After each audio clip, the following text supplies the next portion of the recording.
Då är ni hjärtligt välkomna hit. Jag heter Stefan Olsson och jag är chef för tankesmedjan Fri Värld. Och idag så har vi fått möjlighet att diskutera ett mycket högaktuellt ämne. Nämligen Kurdistan och situationen i norra Irak.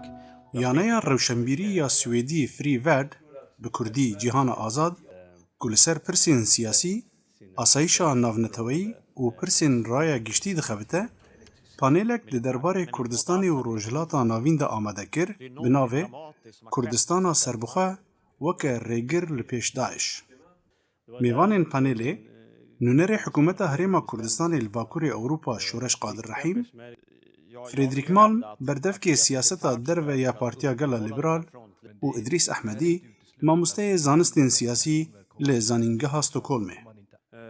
Birêvebirê panêlê Îvar Arpî redaktorê kovara Nîyoye bi çend pirsên sereke dest pê kir. Gelo Kurdistana Iraqê dikare li pêş dewleta Îslamî xwe ragire?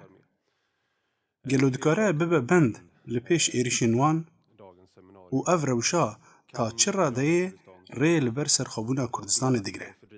Îvar xwast ku Şoreş Qadir zanyariyên taze li ser rewşa herêma Kurdistanê bide. Şoreş Qadirrehîm som är Nordens representant för kurdiska självstyret i Irak. Tack för att jag fick komma.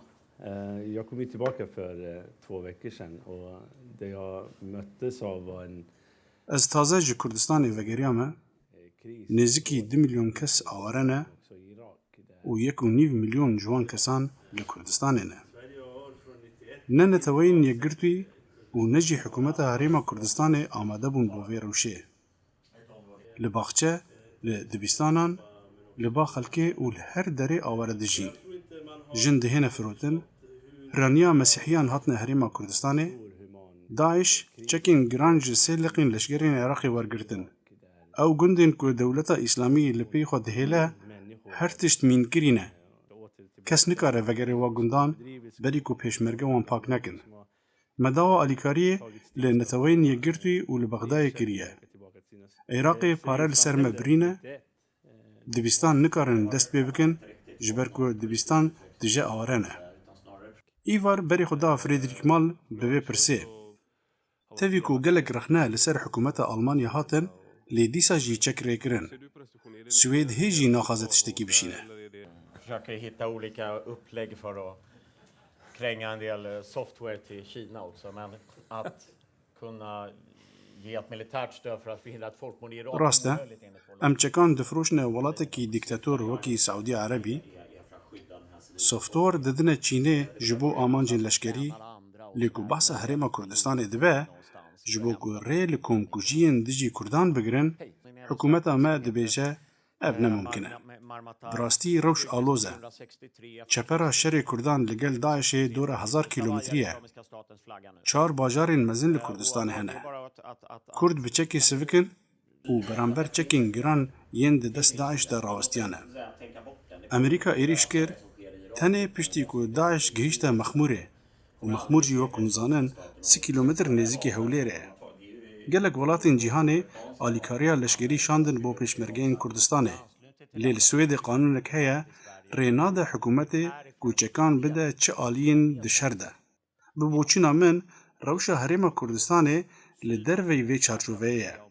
Pêwîst e Swêd temaşeyê rewşê bike ku Herêma Kurdistanê sivîlan diparêze û ji bo parastina sivîlan qanûn rê dide ku çek biçine ji Kurdistanê re. Kurdistan ji ber tevahiya cîhanê ve şerê terorîzmê dike. Kurdistan rê li komkujiyan digire û pêwîst e bê şert û merc çek biçin ji pêşmergeyan re. Hinek siyasetmedarên me yên minafik hene û dibêjin eger biryareke encûmena asayişê hebe em ê çeka bişînin. Lê hûn dizanin ku ji bo Obama di pirsên sereke hertim hebûne. Bîmeya nexweşiyê li Amerîka û vekişandina leşgeran ji Iraqê.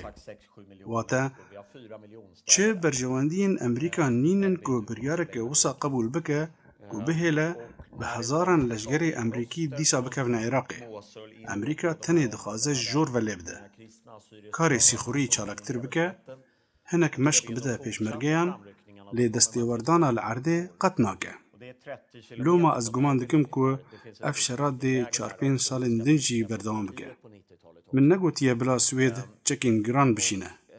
Em dikarin şêwirdarên leşkerî bişînin, dorbînên şevê û tiştên ji vê babetê bişînin. Vaye Danmark 5 şêwirdarên leşkerî şandin. Ka em vê sernivîsiyê berovaco bikin. Gelo pêşveçûna Daeş dê nebe rêgir li pêş Kurdistaneke serbixwe. Kurdan ragihan ku dê referenduma serxwebûna Kurdistanê li darxin. Gelek pê neçû ku firokeyên Emerîkî paytexta Kurdistanê ji Daeş parastin. Di wê navberê de tişt nerûdan ji min re bixwe tanha jî nezelalin. Metirsiyên alîkariya leşkerî bo herêma Kurdistanê çi ne? Dê reaksiyona welatên dûrûberê çi bin? En situation där man eventuellt då kommer att Ev welat naxwazin ku çekên giran bikevine destê Kurdan. Ew dixwazin ku çekên di dest Kurdan kevin beş bike ji bo şikandina Daişê û nezêdetir. Ne ku Kurd bikaribin pozisyona xwe xurtir bikin. Li rojhilata navîn du tiştên zal hene. Yek, ew îdeolojiya nexweş ku pluralizmê û pirrengî qebûl nake, pirrengî û hebûna ayînên cûrecûr qebûl nake û rê lê digire. Ya din, terazûya hêza leşkerî ye. Li rojhilatê îdeolojiyên tundrew di warê neteweperestiyê û ayînê de gelekî zal in. Bexda hez dike ku Kurd bi Daeş re dişer debin. Lê hez nake ku Kurd xurt bibin. Ev boçûn li nav welatên Erebî jî heye. Siûdiya Erebî naxwaze Iraqeke xurt û seqemgîr û heman demê jî Îranperest bibîne. Lê dewleta Îslamî jî metirsiye li ser Siûdiya Erebî.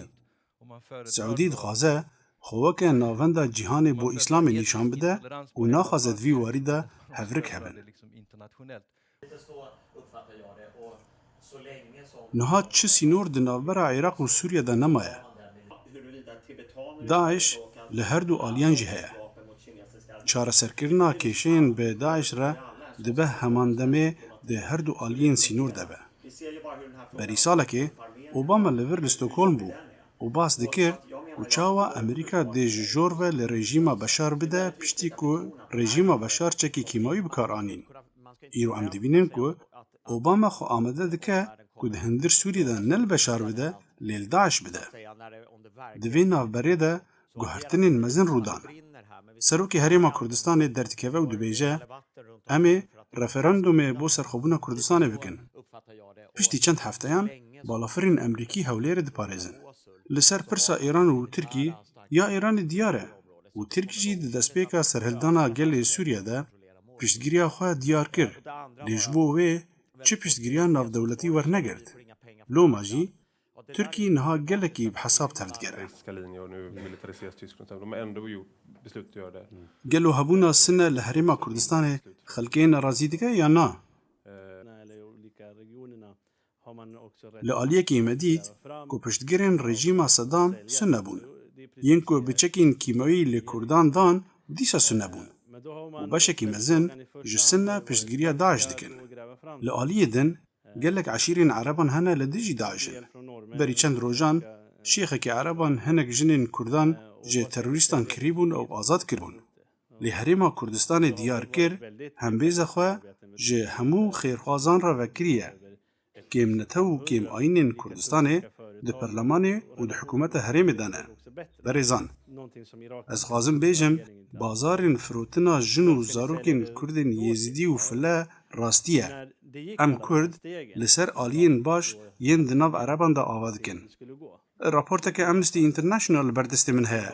Diyar dike ku şerê vê dawiyê dijî Herêma Kurdistanê genocide e. Hinek Aşûrî dawa awtonomî li deşta Nînawa dikin. Halê hazir beşê herî mezin ji fileyan hatine Herêma Kurdistanê û dora 5,000 Mesîhî di nav hêzên pêşmergeyan de hene. Hinek file dixwazin ku hêzên wan yên taybet hebin ku herêmên xwe biparêzin. Kesek rê li vê nagire. Ji alîkî din ve divê em bizanin ku Daeş hêzeke terorîsta navneteweyî ye. دخوازن کردستان بگرن و بری خو بدن اوروپا شاشتیه که مزنه کو مروف بچاوکی بچوک لداعش بنره کردستان بویه سنگره پارستن اوروپا ولو ماجی گلک ولاتین جهان آمادن آلیکاریا پیشمرگه هم بکن Precis det Shores säger, att de här städerna på Nimmerslätten, Karakum, از بوچونا شورش رامه de andra... گاوا کو داعش ایریشی فلاین کر او رویان کردستانه ولو ماجی از بیجم اگر مروف آلیکاریا پیشمرگه هم بکه اف آلیکاری نتنه جبو پارستنا کردانه او جبو پارستنا همو پیک هاتانه او انکو خو آویتنه بخت کردان تشتکی دنی گرینگ من خواست بیجم داعش خرابترین ریخستنا تروریسته دجی کردستان شردکه دجی عراق دجی لبنان و دجی سوریا فرق نابرا وان و گروپین دن ین چکدار ده اوه کو گروپین چکدار خو جهینه پیدا بونش بو پاراستنا گندین خواه وک پروتست برانبر نحقیه لی داعش هیزک ناونتویه کو تروریست جه سرانسری جهان تولید بن پاره و چکین گران لبردست وان هنه لو ماجی او گروپین بچوک نکارن خال بر داعش را گرن Så Turkiet agerar väldigt försiktigt. گرینگ هم باس بکن کو تیک برنا داعش ممکنه تی پیک بهت لی اگر داخازن پیک هاتا سنی ین روا نهینه جیب جی کرن لی عراق ایرو ده دی گروپین تازه در بچن و بکار تروریستی رابن جبو چاره سرکرنا کیشه پیویست دموکراسی وکهوی و شرکت رستقینه دبری و بریا عراق ده جه آجنداین سرکه بن ده هندر سالین دریج ده ایران و سعودی عربی امکان مزن ترخان کرن که هزین اولی ین تندره و گشت ببن جبو که ولاتین روجاوا آلیکاریا هزین میان رو بکن در روجلاتا ناوین ده تنه چارسریین لشگری بی بوچونه که استراتیجی دوار سیاسی ده تیرناکه تا روجا ایرو ولاتین روجاوا دیار نکرنه که آوائه کی استراتیجی دی چاوا ریل بر هزین تندره و بهت برین جبو که ریل کومونیزم بگره ده هندر 100 سالا داوی ده روجاوا پشتگیریا دیکتاتورین روجلاتا ناوین کریه هول دایه درکرین و ناردنا وزه مسوگر بکه و چه پلانین راستقینه بو دیموکراتیزاسیون روجلاتا ناوین نبونه انجامین وی سیاستا چوت بسر روجاوا ده تقیه هزین تندره و گشت بون و نهاجی بونه بلا سر گلک ولاتان روژا ایرو چه عراق ده حقیقت ده نینن ناسنامه عراقی نینه ولاتا کی هفگرتی به خدمت گزارین بنگهی نینه ده سالین امبارگو لسر عراق قادا ناوین یا جواکا عراق درکت دروه و بنبونا قادا ناوین هزین تندره و گشت دبن و خورد دبن و ده دنگدانین دموکراتیک ده پرانیا دنگان دهینن و زال دبن ده عراق هیرو ده هزین زال باوری به دموکراسیه به پرنتو و پر آینی نینه باوری به جواکا سیویل بوچونین جواز و پرینسیپین مافین مروفا نینن از پا نگش بینم از دبینم که داعش تنه دواره لشگری ده پیش وچو لی ایران دواره سیاسی ده دنیوا همو هوربینین بغدای ده و بیوه چه تشت پریوه ناچه کردان اجندا خویا نتوی هیا کرد نه آمدنه که بچکین امریکی لدیجی داعش شهر بکن و پشت را به همان چک بخوا بینه کشتن کرد داوا گرانتیان دکن و آمده نینن دستکفتین خواه ین رواج دست بردن Det är en akut nödsituation.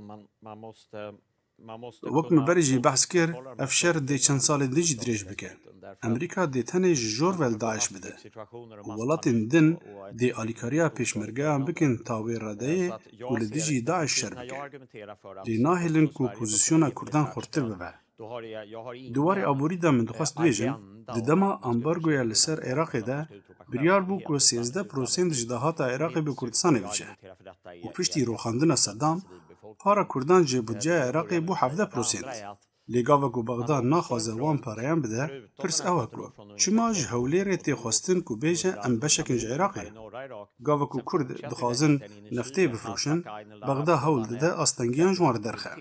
راپورت که کرایزیس گروپ لبردست منه دبیجه اگر حریما کردستانه دکاره روزانه 400,000 برمیل نفت برهم بینه و همان دمه پرش بغداد ناین و چاقی پرس اوه گلو اگرین ماینا حریما کردستانه دناو عراق دا چنه؟ Vad finns det för möjligheter för irakiska Kurdistan att sälja olja själva? Kan فروتنا نفتا كردستان چه قاسی قانونیه؟ kan man ändra på någonting eller hur? Ja, man har ju rätten enligt irakiska konstitutionen. هەرێمە کوردستان دووارێ بەرهەمانینا نەفتێ دا لە گۆر دەستورە عێراقی تەفدیگەرە. بەغدایê باwer nedikir ku hinek kompanyayên navnetewî hebin ku nefta Kurdan derxin. Ew kompanya peyda bûn. Bexdayê bawer nedikir ku Tirkî dê rê bide duriya wan re ew nefta bihête firotin. Ew ji cêbicê bû. û gava ku kiryarên neftê li cîhanê peyda bûn, wê carê Bexdayê dest bi dijberiyê kir. پێم وابێ مەسلەیەکە کە لە ڕۆژاوا بەگشتی گرنگە ئەلبەتە کەمتر لە لای حکوومەتەکان پێم وابێ زۆرتر لای کۆمەلگای مەدەنی وابی شەگەڕێتەوە سەرەوەی کە لە ناوچەیەکدا کە ئیدۆلۆژی زۆر توندڕە و باڵا دەستە یانە حکوومەتانەی کە یا دەوڵەتانەی کە لە ڕاستی لە ناوچەکە هەن بە شێوەیەک لە شێوەکان دژی ڕۆژاوان کورد لەم نێوەدا بەهۆیەوەی کە پابندە بە دموکراسی و مافی مرۆڤ و سێکولاریزم بۆ ئەمان لە ڕووی ئایدۆلۆژیەوە سرنجڕاکێشەوە ڕنگ بێ وایان فکر کرد بێتەوە کە ئەگەر بێت و دەوڵەتێکی کوردی لە ناوچەکەدا پێک بێ قوڵای استراتیژیک بۆ ئەمان دابین دەکات. زۆر جار وای لێ دەیە کە سوێدی قسەیەکەن لە ئاستی سیاسی و لە ئاستی دیپلۆماسیژی زۆر شتی دەڵێن بە لە کۆتاییجی هیچ شت نەگوتەوە. ئەوە ڕاستە لەبەرەوەی کە یعنی هۆیەوەی کە ڕۆژاوا زۆر بە احتیاتەوە لەسەر ئەم مەسەلەی قساکە بە تایبەتی حکوومەتەکانیان بێگومان نەگەڕێتەوە سەر پارسەنگی هێز یعنی دەوڵەتی وەکو تورکیە وەکو ئێران سووریا و عێراق ێستا لە بارودۆخێکی زۆر دژواردان بەڵام سعودیە کۆمەڵێک دەوڵەت هەن لەو ناوچەیە کە دژایەتی دروستبوونی دەوڵەتێکی کوردی دەکەن بەڵام ڕۆژاوا لە عینی حاڵدا تووشی کێشەیەکی استراتیژی کاتووە یعنی لەلایەکەوە لە ناوچەیەکدا کە بەرژەوەندی هەیە پێویستی بە دۆست هەیە دۆستی ئیدۆلۆژیک یعنی وەکو ڕۆژاوا فکر بکاتەوە و سیستێمی ڕۆژاوایی پێپەسەند بێ لەلایەکی دیکەشەوە کورد دەوڵەتی نییە و ئەو مایەی تێدایە بەڵام ئەو دەوڵەتانی کە هەم بەهێزن و هەمیش دژی ڕۆژاوان جا من پێم وابێ ئەم ناکۆکی کە جەنابەت ئەمەژەت پێدا لە سیاسەتی وتاری ڕۆژاوادا هەردەمێنێتەوە لە ڕفتاری کوردەوە لاوازی چینە کە بتوارن ڕۆژاوا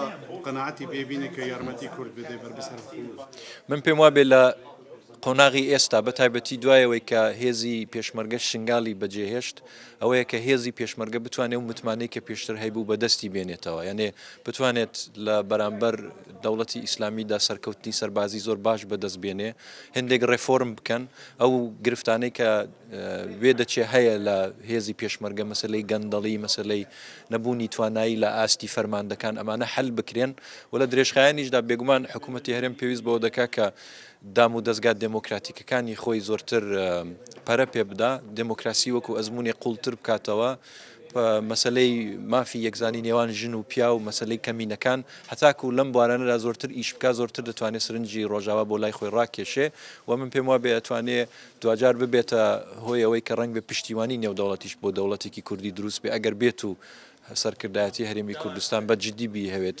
لەسەر مەسلەی سەربەخۆی ئیش بکە.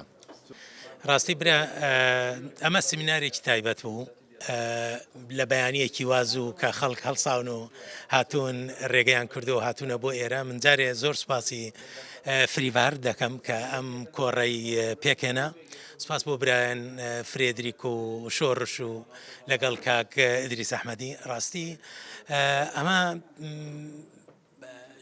ئەمە مەوزوعێکی زۆر گرنگ بوو کە پەیوەندی داعش و یان ئیس بە ئازادی کوردستان یعنی ئازادی کوردستان داعش لە ناوە بە یان داعش ونبوونی داعش ئازادی کوردستان دێنێتە دی ڕاستی بۆ چوونەکانیان زۆر گرنگ بوون لەم بۆ چوونی ئەکادیمی بوون بۆ چوونی ڕاستی بینینێکی تازە بوو بۆ من کە چۆنیەتی تێکەڵاوکردنی ئەم دوو مەسەلەیە لە یەکە بن من ڕاستی زۆر سوودم لێبینی و سوودەکانش لەوە چوو کە بە ئەکادیمی مەوزوعەکان شێکرانەوە ئەوەیە کە گرنگترین شت لای من کە مەسەلەی ئەم ئازادی کوردستانە بەڕێوە ئەچێ بەوەیە کە خەڵکی کورد خۆی کە پلانی بۆ ئەم ئازادی کوردستان ئەم دوا ڕۆژەی کوردستان چییە لەو ناوچەیە کە پڕن لە مشکلە و لە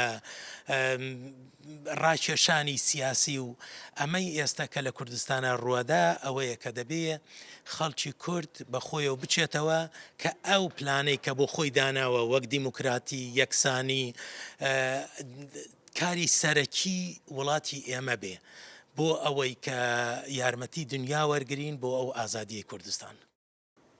پشتگیریya welatên cîhanê ji herêma Kurdistanê re di van rojan da zor giring e.